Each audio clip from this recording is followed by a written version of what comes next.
Welcome, you're on the Fringe show. I'm your host, Tatiana Zalan, and I go live every Friday at 2 p.m. Dubai time. The Fringe helps you to navigate the rapidly changing world and increase the odds of your success. Here we discuss technology, startups, and mental models of successful people so that you too can take advantage of the opportunities in the new digital world. Today is episode number 21, and I'm going to talk about crypto art. I started to get interested in crypto art and NFTs, generally speaking, somewhere at the end of 2020, at the beginning of 2021 this year. And I was really puzzled by all this phenomenon and a lot of excitement and a lot of buzz that existed around that. And so I decided to do it, to research about it the way I do best. I'm an academic, so I really went into it and looked through a lot of academic articles, which were not that many, but there were a lot more industry reports and YouTube videos and tweets and all this sort of information. And so what I'm presenting today is really a gist of what I've come up with, and actually produced almost quite a report, which is 50 odd pages long on crypto art. And the report itself is called Systematization of Knowledge, Value and Future Prospects. So I'm sharing today a little slice of all this information. I will talk about the various technological, economic and cultural aspects of crypto art. And one of the purposes of doing all this research, I was really interested to understand how you value crypto art. So this is one of the things that I'm going to talk about, a framework for crypto art valuation. I'm sure it's not complete, it's not perfect. So if you have any other ideas, please let me know. And this market is really, and the phenomenon itself is very, very interesting because it combines some elements of auction houses, but also financial trading, and it's definitely a new phenomenon. So if you're a practitioner, if you're an entrepreneur, if you're an artist, a creator, investor or collector, or maybe you're just curious about crypto art, this episode is for you. It's probably quite introductory for some people, but I think if you're just curious about crypto art, that's the right show for you. Let me remind you, it's a live show. And so please make yourself available and recognizable by Facebook. A usual disclaimer, as always, I'm not your financial advisor, not your finance advisor. So this show is really just for information purposes only. What I will be doing today, I've actually prepared a set of slides. And this is because it's really odd speaking about crypto art, about art generally, and not show a few pictures of that particular art. Plus, I have a couple of figures, a couple of various tables and frameworks. So I thought I'd better show it to you as a set of slides. So be prepared. Let me see how I can share my screen with you.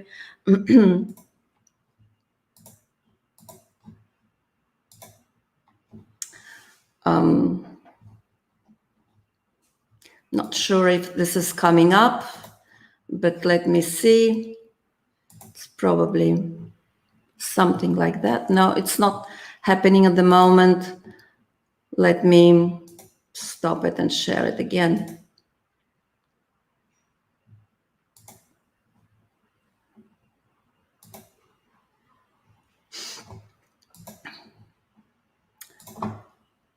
Okay, now we're in business, so to speak. So let me just start this with a bit of an introduction, what crypto art is, and it's coming from Sergio Scalet, who is an artist. He's quoted in in an academic paper, Crypto Art, a Decentralized View. And I think it's a pretty good introduction into it. Crypto art is one of the few artistic movements of this millennium that speaks the language of its time. It allows new digital expression languages to have a fast, pulsing, tailor-made market on the new generation of collectors. And then he goes on to say that how collectors in this market are quite different from your usual collector. The collector must obviously accept the perspective of owning a digital piece of work, not a physical object that you can hang on the wall. And this concept that's much more understandable by the millennials and not people like me who are boomers. And so the generation of boomers are more linked to something physical, something that you can touch and feel. This is perhaps one of the most prominent and most influential piece of crypto art to date, and that comes from Beeple, or his name is Mike Winkelmann.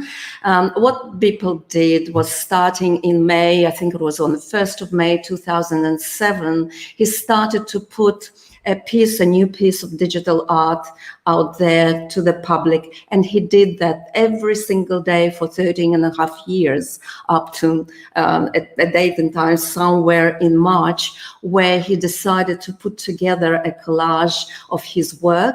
And this is what you see here. It's called Every Day's the First 5,000 Days. It's a journey of a digital artist, his path into crypto art. So he started as a digital artist, but eventually became a crypto artist. That piece of works was sold at Christie's in March 2021 for nearly $70 million. It was a huge milestone for entire crypto art market. It just elevated the image of crypto art all of a sudden. So we do appreciate how Beeple has given a voice to this very interesting and very new space. From my understanding, what happened is that the owner of this piece of art, who is a crypto enthusiast himself, is going to put it into a fund and in effect fractionalize it so people can own a piece of this history. What is crypto art? Let's start maybe looking at that first, and that's coming from a bunch of academic articles, but also from what investors and others are thinking about crypto art. It's very rare, a limited edition, collectible digital art, cryptographically registered with a token on a blockchain. It's a special kind of token in most cases, not in all, but in overwhelming majority of cases. It is the so-called NFT. It's NFTs are just blockchain-based record. They uniquely represent a piece of media, and this piece of media can be anything. It can be art, it can be a video, it can be music, a GIF, games, text, books, or whatever, code even. And it's, in other words, it's a unique on-chain token representing ownership of an off-chain asset. It also uses smart contracts technology, and when you create as an artist this digital asset and add it to a digital gallery, and it can be super rare, non-origin, OpenSea, it can be nifty, then a token is generated by the smart contract and it's deposited in the wallet, in the digital wallet of the artist. What can you do with these NFTs? You can do lots of things. You can buy them and sell them and trade these goods as if they were physical goods.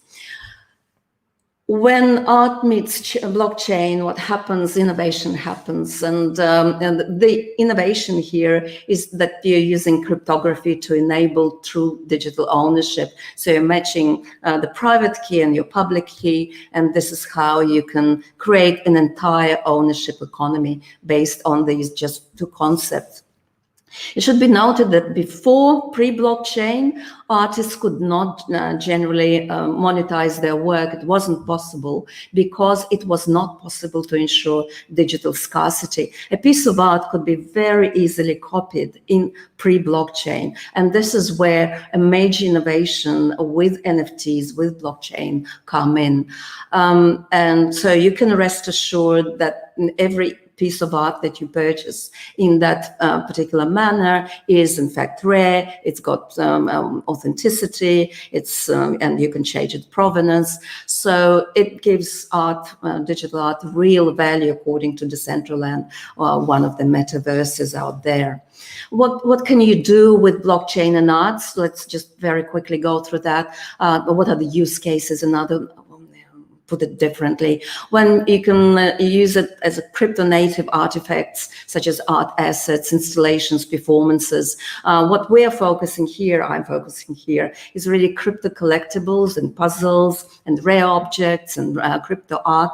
You can also support cooperative models for artistic creation, and I'm going to talk about that in shortly. And what you can also do is decentralize and fragment ownership and create new artistic markets.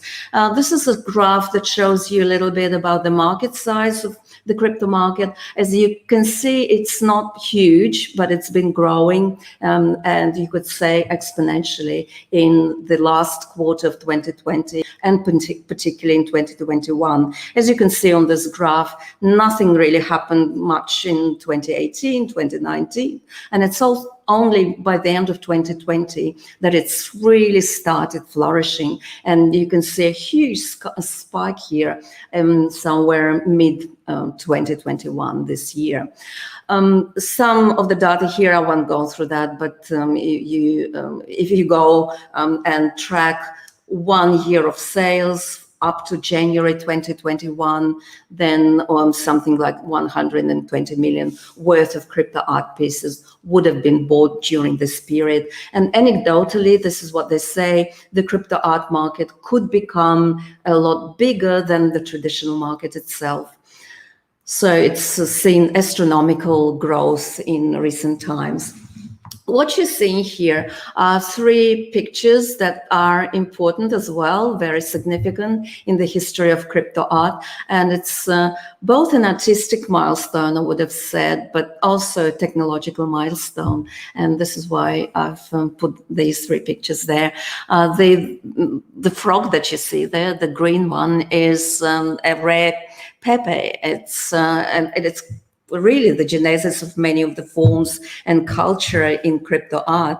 It was, I'm just reading here from one of the quotes from an art gallerist, the first blockchain community where anyone could submit artwork to be bought, sold, traded, or destroyed on the blockchain.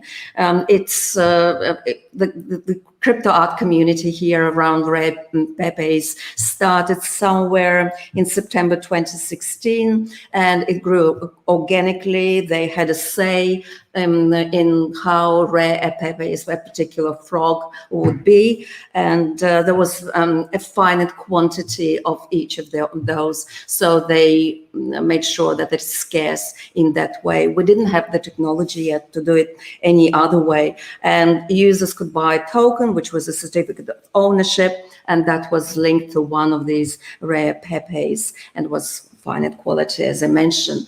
The next milestone was Cryptopunks. And they started somewhere in December 2016 when this character or similar character that you're seeing on this picture was generated, and that was using pixel art generated American game studio Larva Labs. So this is where it started.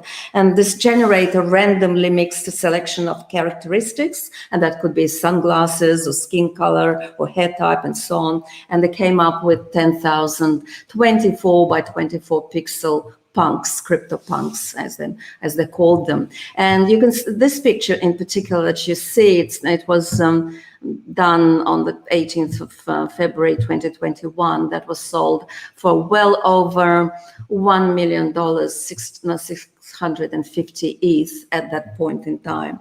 So quite popular, as you can see. What was interesting that these Cryptopunks were built on ERC20, and that's a standard which is used on the Ethereum blockchain, and it's used for fungible tokens. And fungible token, just to remind you, is a token that's, or every single token, a second one, third one, and fourth and fifth will be identical to the first one. But they found a way of somehow to make these CryptoPunks rare. And they were also an inspiration of another technological milestone that we had in 2017 with the emergence of ERC 721. And that was a standard for NFT, and it's a standard that's most widely used now in the crypto art community.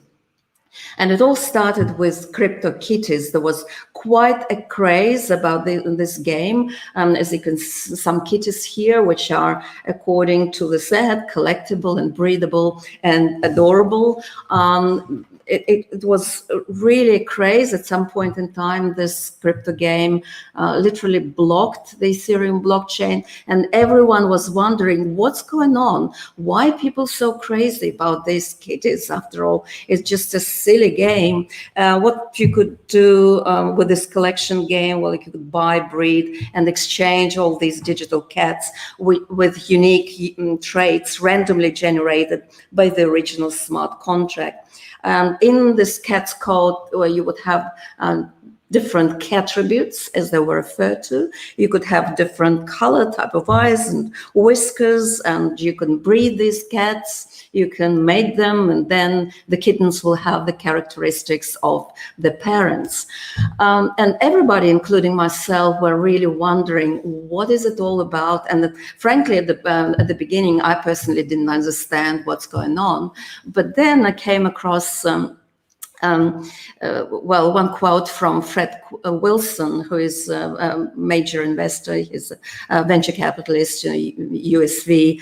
And this is what he said. At USV, we think digital collectibles are one of the many amazing things that blockchains enable that literally could not be done before this technology emerged. We also think digital collectibles and all of the games they enable will be one of the, if not the first, big consumer use cases for blockchain technologies. So they clearly saw the potential of this silly innovation, and many innovations at the beginning, I think I made this point again, they do like toys, and that one certainly did, but in effect, it gave rise to very important standard that's used not just in crypto art, but in many other spheres of blockchain-related applications. So NFTs were born with ERC 721. People were also excited about NFTs at that time is because it allowed different economic models.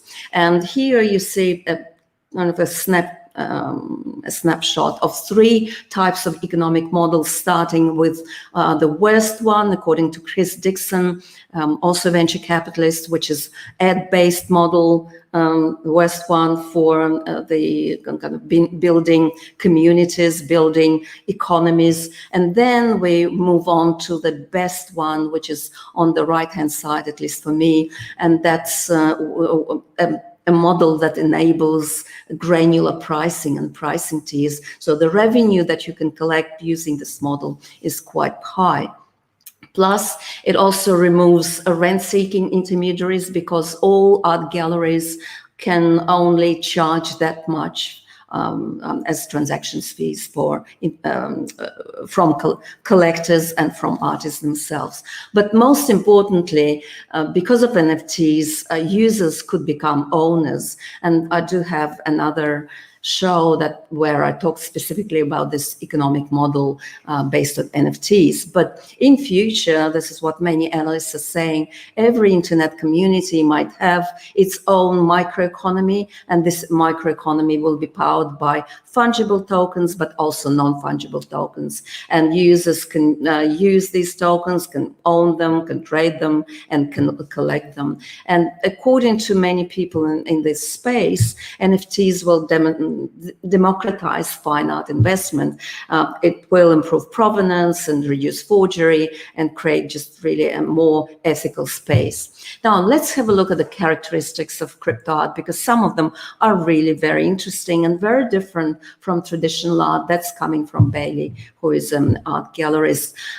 So some of them are really self-explanatory, like digitally native, yes, geographically agnostic, demographic, permissionless, democratic, decentralized, anonymous. And then there are some characteristics which are truly unique for the crypto art space. One is it's mimetic. Literally, some of the pieces of crypto art are memes and they replicate very quickly. They're self-referential. Very often we refer in the space to characters, personalities in the blockchain crypto art space, and as well as to some major events in the blockchain space.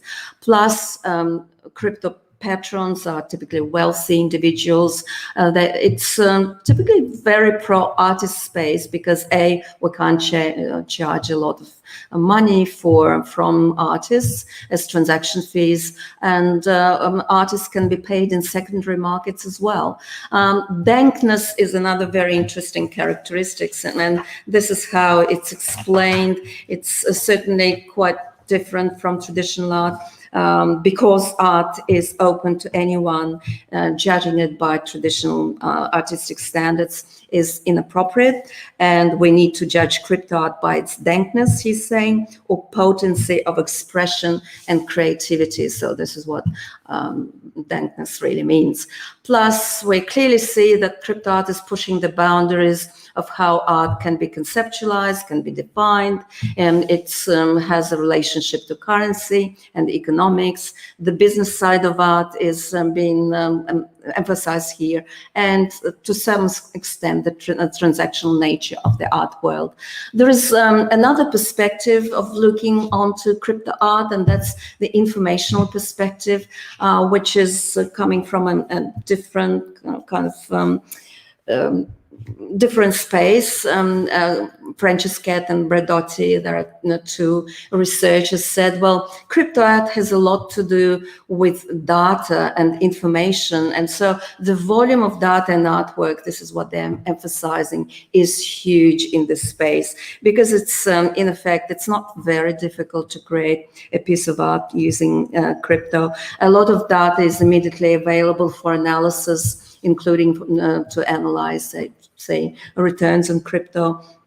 And the sheer volume of this art poses quite a problem that I'm going to talk about. The other one is velocity. It's a market that never sleeps, and it's 24/7, 365 per year. Another interesting feature is its variety and technological complexity. Crypto art can be created using many different technologies. Some of them are physical pieces that can be turned into crypto art. Sometimes they're enhanced by AR, augmented reality. Others are 3D models. Some of them are sculpted in virtual reality. Sometimes they're generated by neural networks and by glitch accidents, and that's a special technique.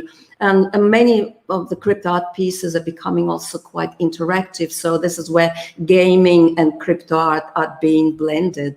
And clearly it also has very strong ties to cryptocurrency. Art galleries such as Rarible,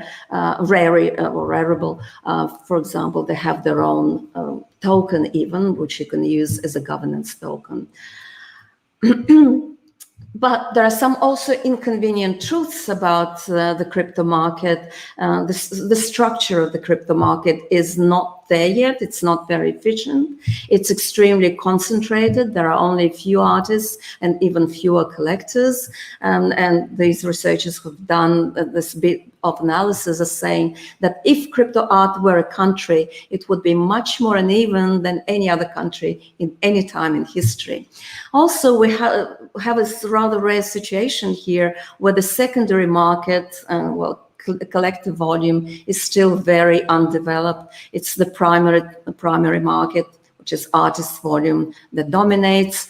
And with secondary prices are much less frequent at this point in time than primary sales, and so on and so forth. So what we can see from this very brief statistics is that the crypto art seems to follow this very famous power law distribution, where we have a small amount of artists or collectors, buyers and sellers that dominate the market. They take it all, or maybe most.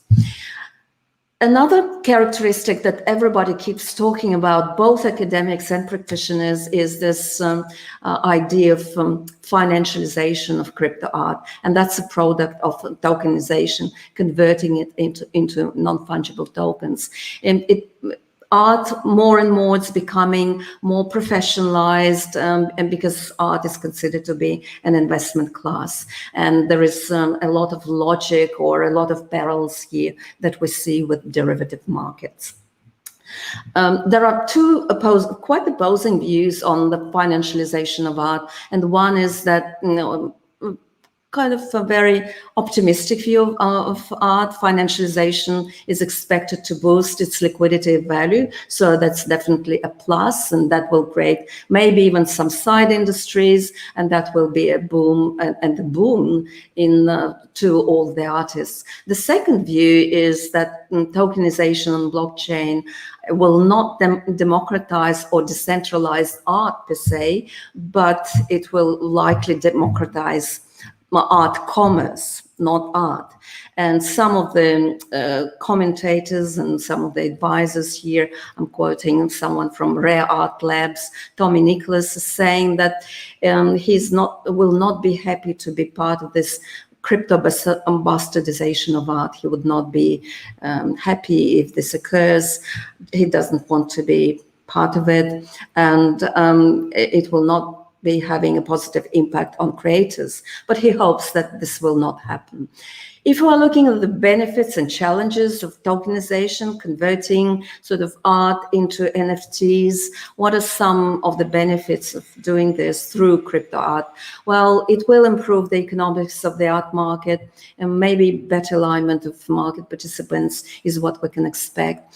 Compensation in secondary markets at the moment is not possible in traditional art, or is very, very difficult, but it is quite easy to do with the help of smart contracts in crypto art.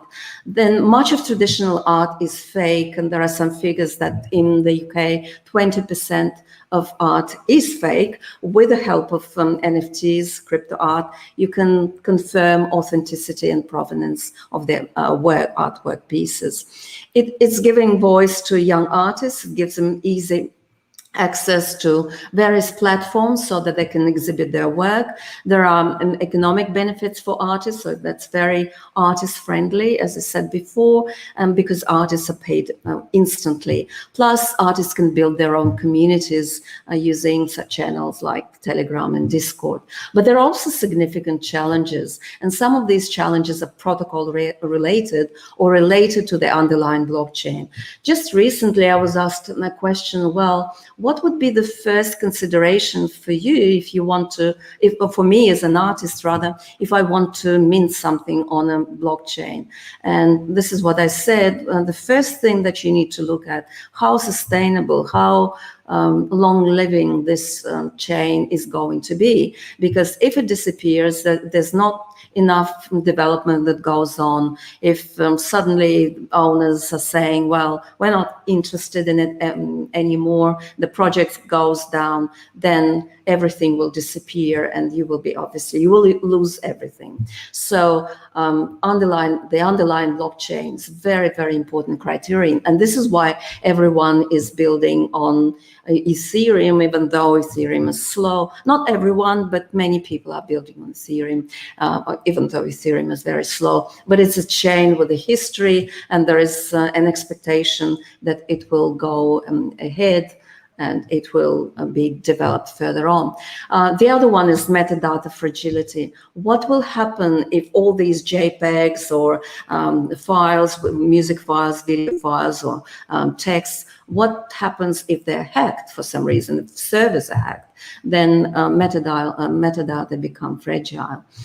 Platform maturity, we've just discussed that it seems like one side of the platforms, and that's the artist side, are developed a lot better than the others. There are fewer collectors than artists. Then it's really hard to maintain authenticity, or rather originality, in the trustless, decentralized environment. It's quite easy to plagiarize, frankly speaking, pick up various ideas from other artists and create your piece of work. At the moment, it's all community governed, but maybe we will find a technological solution as we go ahead. There is a problem of over-tokenization and volume of supply. There is just a lot of stuff out there. It's very hard for a young artist to stand out if you're not established. Clearly, operating all that minting and creating NFTs and understanding how wallets work and so on, they all rely on user experience and knowledge. At the moment, there are art galleries, platforms there. They're not very user-friendly. They're becoming better, but they're still not user-friendly. Plus, there are all them legal issues. For example, how do we know that we own IP? Who owns the IP? Do we own a file, or do we own the actual NFT that's sitting on blockchain? And should NFTs be regulated? That question has been raised as well. So there are lots of interesting and unresolved issues around legalities of NFTs. And now we are coming to one of the most interesting parts here. It's a framework for thinking about crypto art value. And to put this framework together, I first went and looked at how do we value traditional art and how is crypto art valuation is different. And it's not that different. We still have very similar components of value, but let me just walk you through. Clearly, we have two components, big components of crypto art. One is economic value, and the other one is cultural value. Let's start with the first one. The economic value in itself consists of two components, or two determinants. The one is market value, and the other one is non-market. And the market value itself, I think it's useful to differentiate between three different components here, or different determinants. One is related to the artist, the other one to the artwork itself, and the third one to the community. So very briefly, if we're talking about artist fame, we need to look at the artist's recognition and visibility. Obviously, works of art from somebody like Beeple or Banksy or Trevor Jones would attract a lot more money and a lot more value than if I decide to create an NFT. So personal networks, creative identity, promotional opportunities, creative skills of artists are quite important here. They're the feeding into this artist fame. Then there are things that are related to the artwork itself. Things like authenticity. Can we establish provenance? Is it unique? Is it rare? Can we sell it? How liquid is it? What's the speculative value? Is it a good value? And there's nothing wrong with that. Is it kind of fetish? Is it driven by fashion and novelty? What about curators? What do experts say? And then choice of a platform that I talked about would be very important as well. And then there is this issue around community. And this is not what we see in traditional art. In traditional art, we don't really talk about community. But for crypto art, it's absolutely important for the adoption, for the giving value to a piece of art through legitimacy, social consensus, and community around it. So for those of you, if you do want to become famous, if you want to appreciate a piece of crypto art, you need to look at how big and how robust enthusiastic this community is. So that's market value. Plus there is a component that's called non-market value, and it's pretty much informed by behavioral economics, how people behave, what kind of judgments they make, what economic decisions, and how their behavior, how their biases are influencing these decisions. Definitely, there is an element here of conspicuous consumption and bragging rights. See what I've got. I've got a Trevor Jones, for example. Or it's also about joint consumption and enjoyment, because as people come together, they all of a sudden have a talking point. They talk about the investments, what they've sold, or what they're looking at, and so on. So there is this element there. And then there is an element of mimetic desire. I don't know what I want, but I see what you've bought and I want it as well. So that's very primitive interpretation, what the theory of mimetic desire would suggest. So that's economic value, but there is also a very important part, which is cultural value. And my understanding and my feeling is that we really don't understand what cultural value is in art, in crypto art. We do understand how it works in traditional art, but so far, that's my feeling, that's my impression, in crypto art, we're not there yet. So we still need to explore how all these things like aura, spirituality, aesthetics and enjoyment of that part work for crypto art. How important is the narrative? I would suggest it's very important. And also, what is the work's position within the history of art? Kind of the story behind the art. So these are the elements that are important. And I know that some of the art galleries are working on that, but I don't think we've quite figured it out as a community. How do we maintain a cultural value of art, of crypto art? You can't go at the moment the way you can, say, go to the Louvre and enjoy your Mona Lisa. That's not quite how it works in crypto art. And I'll finish off with a couple of quotes here. One is coming from quote from Forbes 2021, so that's a recent one.